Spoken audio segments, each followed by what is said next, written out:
আচ্ছা, তোমাকে যদি বলা হয় what name do you go by, অথবা যদি বলা হয় do you go by the rules, এগুলোর অর্থ আসলে কি? Well, don't worry, I will explain you. আজকে আমরা গো বাই এর 4টি ব্যবহার শিখব। গো বাইকে আমরা টাইম, ডিরেকশন, পাস বাই বা নিকনেমস এর ক্ষেত্রে ব্যবহার করতে পারি।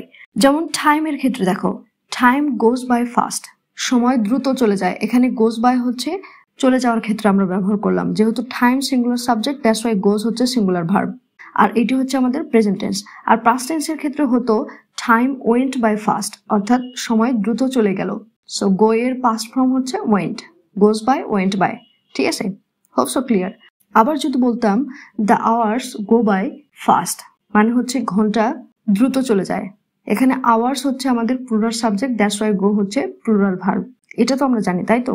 সো এখানে ফাস্ট, স্লোলি যেগুলো তুমি একটা ব্যবহার করতে পারো। সো যে কোনো সময়, যে কোনো দিন, ক্ষণকাল, সিজন, সাল, বছর, মাস, মানে সময় রিলেটেড যেগুলো আছে তাদের ক্ষেত্রে হচ্ছে আমরা গো বাই ব্যবহার করতে পারি। প্রেজেন্ট টেন্সের ক্ষেত্রে গো বাই, পাস্ট টেন্সের ক্ষেত্রে হচ্ছে went by. Hope so clear. আবার লাস্ট একটা এক্সাম্পল দেখো, অর্থাৎ আমরা অনেক সময় গণিত ক্লাসে বসে বলি, ইস গণিত ক্লাসের সময় যেতেই চায় না। তো সেই ক্ষেত্রে জাস্ট আমরা বলে থাকি, oops, time goes by so slowly when I am in math class. Time goes by so slowly when I am in math class. Number 2 হচ্ছে পাস বাই। কোনো প্লেস বা এরিয়া অতিক্রম করার ক্ষেত্রে বি নিয়ার, অর্থাৎ নিকট দিয়ে বা পাশ দিয়ে যাওয়ার ক্ষেত্রে হচ্ছে আমরা গো বাই ব্যবহার করে থাকি। যেমন I saw the bus go by but it didn't stop, অর্থাৎ আমি বাসটা যেতে দেখলাম বাট এটা থামলো না। যেহেতু আমি দেখলাম, দ্যাটস ওয়াই আই স, বাসটা যেতে, দ্যাটস ওয়াই গো বাই। ঠিক আছে, সো এখানে আমরা বাসটা যেতে দেখলাম বা অতিক্রম করতে দেখলাম, তাহলে সেই ক্ষেত্রে হচ্ছে এখানে আমরা গো বাই ব্যবহার করলাম। নেক্সট এক্সাম্পলটি হচ্ছে have you seen Riya go by here, she is not in her office. Have you seen Riya go by here, she is not in her office, অর্থাৎ তুমি কি এখান দিয়ে রিয়াকে যেতে দেখেছো? অর্থাৎ এই দিক দিয়ে রিয়া গিয়েছে কিনা তুমি তা জানতে চাইছো, মানে এই পথটা রিয়া অতিক্রম করেছে কিনা তুমি তা জানতে চাইছো। সেক্ষেত্রে এখানে তুমি গো বাই ব্যবহার করছো। আবার নেক্সট এক্সাম্পলটি দেখো, once you go by the bank on the corner then you will make a left. Once you go by the bank on the corner then you will make a left, অর্থাৎ একবার যখন আপনি কর্নারের ব্যাংকটা পার হবেন, ঠিক আছে, তারপর আপনি বামে যাবেন, তাহলে অতিক্রম করার ক্ষেত্রে দেখো এখানে আমরা হচ্ছে গো বাই ব্যবহার করলাম। নেক্সট হচ্ছে নিকনেমস এর ক্ষেত্রে হচ্ছে আমরা গো বাই ব্যবহার করতে পারি। লাইক আমি আগেই বলেছিলাম যে what name do you go by, এর অর্থ হচ্ছে তোমাকে কি নামে ডাকা হয় বা তোমার নিকনেমটা কি।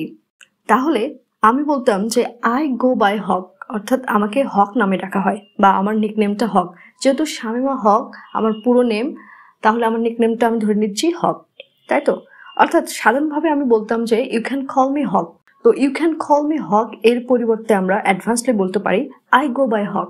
Hope so you are clear. এবার শোন, নেক্সট এবং লাস্ট ওয়ান হচ্ছে গো বাইকে আমরা রুলস বা ডিরেকশনের ক্ষেত্রে ব্যবহার করতে পারি, অর্থাৎ যেগুলো আমরা ফলো বা গাইডেড হই সেগুলোর ক্ষেত্রে হচ্ছে আমরা গো বাই ব্যবহার করব। যেমন do you go by the direction, do you go by the directions, অর্থাৎ তুমি কি দিক নির্দেশনা বা গতিপথ মেনে চলো বা মান্য করো বা অনুসরণ করো। সো এক্ষেত্রে ডিরেকশনের ক্ষেত্রে দেখো আমরা হচ্ছে গো বাই ব্যবহার করলাম। আবার দেখো আমি বলছি do you go by the advice of others, do you go by the advice of others, অর্থাৎ তুমি কি অন্যের উপদেশ অনুসরণ করো বা মান্য করো বা মেনে চলো। সো এখানে দেখো ফলো করো কিনা, দ্যাটস ওয়াই এখানে হচ্ছে আমরা গো বাই ব্যবহার করলাম। আবার ধরো তুমি একটা অফিসে কাজ করো, সো ওইখানে একটা ম্যাডাম আসছে তোমার কাছ থেকে ইলিগাল কাজ করে নিতে। সো তুমি তাকে বলছো I am sorry madam but we have to go by the rules, I am sorry madam but we have to go by the rules, অর্থাৎ আমি দুঃখিত ম্যাডাম, আমাদেরকে রুলস মেনে চলতে হবে, আমাদেরকে রুলস ফলো করতে হবে, রুলসের বাইরে আমরা যেতে পারবো না। সো এই ধরনের ক্ষেত্রে হচ্ছে আমরা এখানে গো ব্যবহার করলাম। Hope so you are clear. So ভালো যদি লেগে থাকে তবে অবশ্যই একটা কিউট এক্সপ্রেশন কমেন্ট বক্সে কমেন্ট করে যাও।